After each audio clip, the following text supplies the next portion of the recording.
오늘 함께 은혜 나누기 원하는 하나님 말씀은 시편 40편 말씀입니다.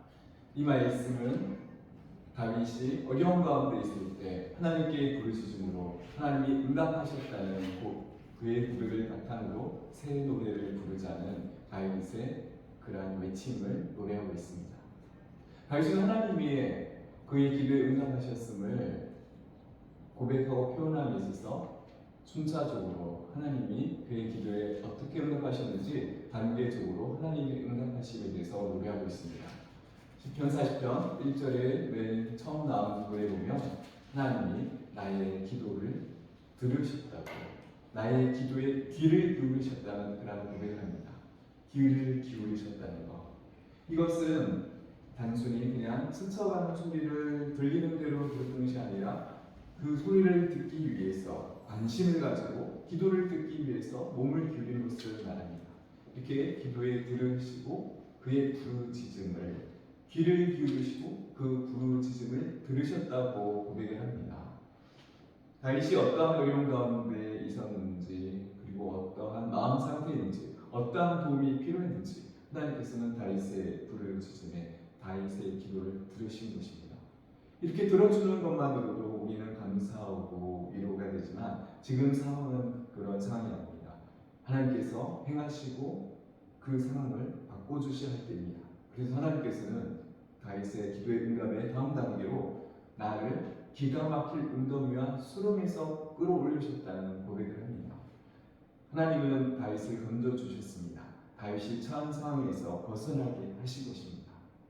우리가 어려움이 있을 때 우리가 원하는 것이 바로 이러한 삶의 모습입니다. 이 어려움의 상황에 벗어나게 하는 것. 그러나 많은 경우에 하나님께서는 이러한 방법으로 역사하시지 않습니다. 우리에게 놓인 상황 자체를 바꾸시기보다는 그 상황을 우리가 극복하고 이겨나갈 수 있는 나가 될 수 있도록, 내가 될 수 있도록 나를 변화시키시는 겁니다. 내가 그 상황을 이겨낼 수 있도록 나를 강하게 하시고 나에게 힘을 주시는 겁니다. 그래서 다윗도 우리가 살아가고 있을 때 내가 어쩔 수 없을 것 같은 그러한 상황에서 그 상황을 이겨낼 수 있도록 나를 변화시키는 것, 이것이 하나님께서 우리에게 행하시는 그러한 방법입니다. 하나님이 이 어려움을 극복하고 이겨나갈 수 있도록 강하게 하시고 힘을 주시는 것입니다. 하나님이 이렇게 일하실 때가 훨씬 더 많다는 것입니다. 이런 하나님의 응답은 하나님께서는 우리에게 응답을 하셨지만 우리는 그 하나님의 응답을 즉시 경험하지 못할 때가 많습니다. 하나님께서는 분명히 응답하셨음에도 상황이 바뀌어지지 않은 것으로 인해서 우리는 실망하게 될 경우들이 많습니다. 그렇지만 나중에 우리의 뒤를 돌아보니까, 우리의 삶을 돌이켜보니까 하나님이 그때 나에게 이렇게 분명히 응답하셨구나 하고 깨달을 때가 많습니다. 이렇게 하나님은 우리의 삶 자체, 상황을, 환경을 바꾸시기보다는 그 상황에서 이겨나갈 수 있는 힘을 주시고 우리를 강하게 붙들어 주시고 이끌 것입니다. 그런데 오늘 이 다윗의 상황은 상황 자체를, 때로는 하나님께서는 오늘 다윗의 고백과 같이 상황 자체를 그쪽으로 바꾸기도 하시는 겁니다.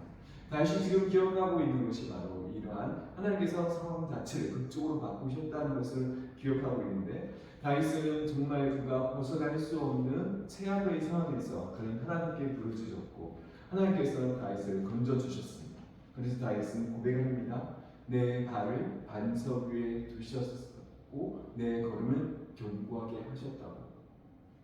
다윗이 경험한 그런 경험은, 하나님의 응답은 건짐을 받은 데서 그치지 않았던 것입니다. 하나님은 그를 반석 위에 두셨다는 겁니다.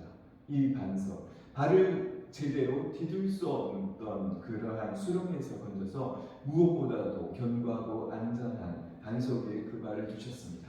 반석 위에 두셨다는 것은 가장 안전한 곳, 가장 평안할 수 있는 곳에 두신 것입니다. 하나님께서는 이렇게 다윗의 그러한 부르짖음의 응답을 하셨듯이 우리의 기도 또한 들으시고 우리의 기도에 응답하시고 우리를 환난에서 건져주십니다. 우리는 우리의 삶에서 이렇게 하나님의 신실하심을 지속적으로 또한 인식하고 선포하며 감사하는 것, 그것이 우리가 하나님께 대한 그런 올바른 반응의 모습인 것입니다. 이렇게 우리를 구원하신 하나님에 대한 간증은 우리 자신뿐만 아니라 신앙생활을 하는 다른 사람에게도 큰 영감을 주고 용기를 줄 수가 있는 것입니다. 이렇게 다윗은 하나님께서 그의 발을 견고한 반석 위에 두셨다는 그런 고백과 함께 뒤이어지는 그의 고백은 무엇입니까? 새 노래, 새 노래, 곧 우리 하나님께 올릴 찬송을 내 입에 두셨다는 그런 고백을 합니다. 하나님을 찬양할 수 있게 하셨다는 것이죠. 우리가 놓여 있는 상황에서는 사실 힘들고 어려운 상황 속에서 누가 찬양을 할 수 있겠습니까? 불평하고 원망하고 실망하고 좌절할 것인데, 그렇지만 이 다윗은 그 어려운 상황에서 건져주시고 그를 발을 견고한 반석 위에 세우신 하나님, 그러한 새로운 은혜를 베풀어 주신 그 하나님을 새 노래로 찬양하는 것입니다. 이러한 새로운 경험은 새 노래를 부르게 합니다. 새로운 찬양을 드리게 합니다. 이 새 노래라는 것은 꼭 한 번도 불러보지 못한 그런 노래를 의미하는 것은 아닙니다. 우리가 이 아주 오래된 노래도 우리가 부를 때 그 노래가 하나님 수령에서 건짐을 받은 다윗의 경우를 생각해 볼까요? 그가 힘들고 어려운 극한 상황에서 그런 상황에서 아주 오래된 찬양을 불렀다고 생각해 볼까요? 그랬을 때 하나님이 구원하심에 대해서 별 감흥 없이 그냥 영혼 없이 찬양을 부를 수가 없었을 것입니다. 분명히 하나님께서 나를 건져주신 하나님에 대한 새로운 마음으로, 새로운 감사로 경험한 하나님 때문에 모든 가사가 새롭게 와닿을 것입니다. 이것이 바로 새 노래로 하나님께 영광을 돌리는 새로운 노래인 것입니다.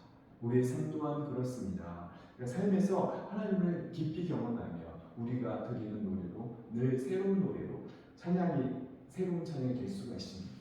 새로운 노래가 되는 것입니다. 이렇게 다윗은 하나님을 부르짖고 하나님을 바라보고 하나님께 나아갔더니만 결국은 하나님께서 그의 발을 견고한 반석에 두셨고 또한 새 노래로 하나님을 찬양할 수 있다는 고백을 합니다. 그리고 오늘의 마지막 결론은 다윗은 이러한 경험을 통해서 놀라운 진리를 깨닫게 됩니다. 그 말씀이 바로 4절 말씀인데 4절 말씀을 제가 공부하겠습니다.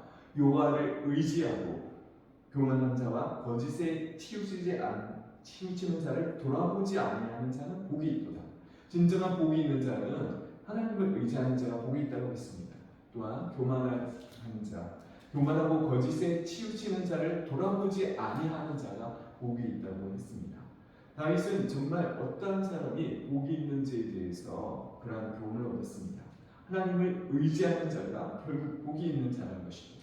고난의 순간에는 우리가 또한 이 교만한 자든 거짓에 치우치는 자의 형통을 보면서 부러워하기도 합니다.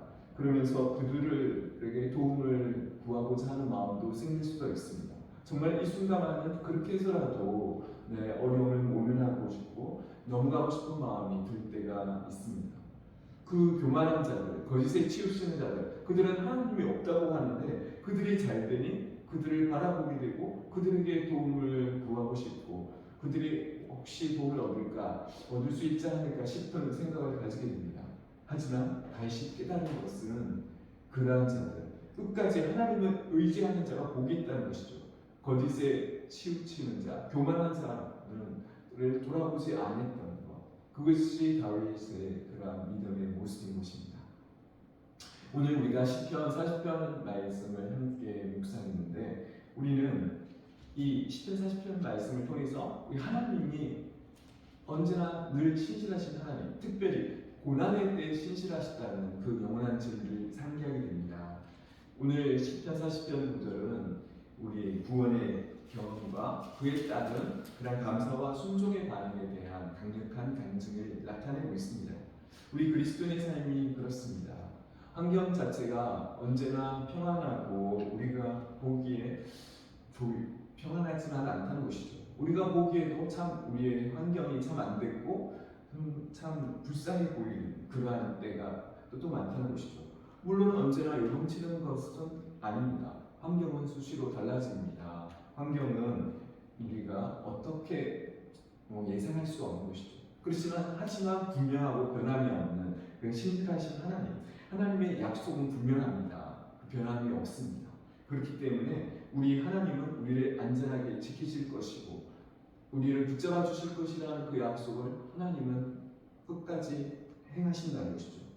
물론 우리의 과정 중에는 그것이 잘 보이지 않습니다. 잠시 어지러울 수도 있습니다. 실망하고 낙심하고 힘들고 어려움이 와서 쓰러지고 지칠 수가 있습니다. 그러나 우리 하나님은 이 과정에서 끝나지 아니하고 안전하게 도착하게 하신다고 분명히 약속하셨습니다. 그러니 다른 것을 우리가 바라거나 의지해서는 안 된다는 것이죠. 의지할 필요 또한 없습니다. 아니, 그래서는 안 되는 것입니다. 그러한 것을 의지했다가는 우리 자신의 그러한 삶 또한 요동치게 마련할 것입니다.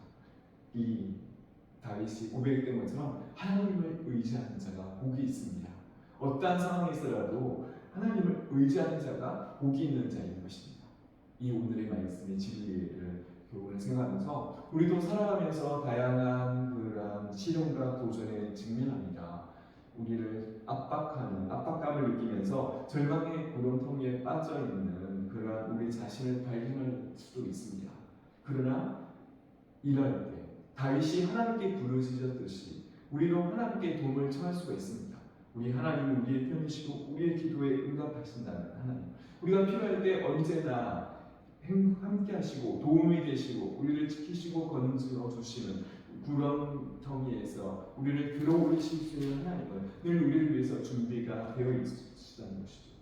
우리가 주님을 믿고 이렇게 신앙생활을 해오신 분이라면 누구나 과거에 좋은 기억 하나쯤은 가질 수 있을 것입니다.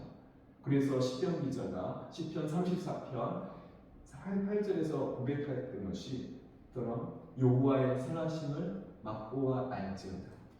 하나님을 의지하고 하나님으로 만족하고 하나님께 순종하며 하나님을 세상 가운데 선포하는 자가 진정 복 있는 자입니다. 그들에게 하나님은 선하심을 나타내시고 그 하나님을 경험한 자들은 또한 수렁에서도 견고한 반석에 있는 자처럼 살아갈 수가 있는 것입니다. 그 하나님이 하나님을 의지하는 자에게 반석이고 도움이 되시기 때문입니다. 이 하나님을 우리가 경험하고 하나님의 선하심을 맛보면서 하나님을 더욱더 알아가는 삶이 되기를 바랍니다. 그렇게 함으로써 우리는 하나님의 이름에 합당한 영광을 누리고 다른 사람들을 그분 안에서 발견된 희망과 구원에 더 가까이 이끌어갈 수가 있을 것입니다. 날마다 신실하신 하나님, 선하신 하나님만 바라보고 의지함으로 우리가 하나님의 도우심을 경험하고 하나님께 새 노래를 부르는 우리의 삶이 될 수 있기를 간절히 바랍니다.